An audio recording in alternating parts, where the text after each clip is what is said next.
ভালোবাসা জানাতে হবে আমাদের, তাই না? তা না হলে তো হবে না।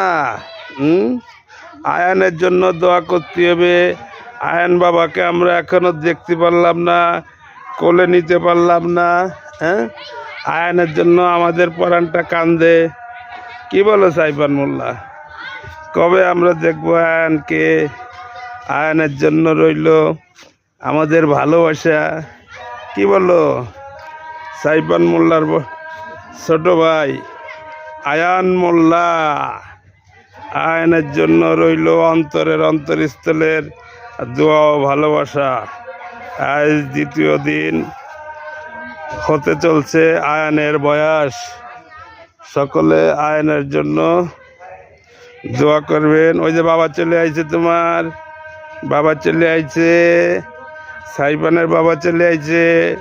সাইফান এখন বাবার কাছে যাবে না নামাজে যাবে? সকলে ভালো থাকবেন বন্ধুরা।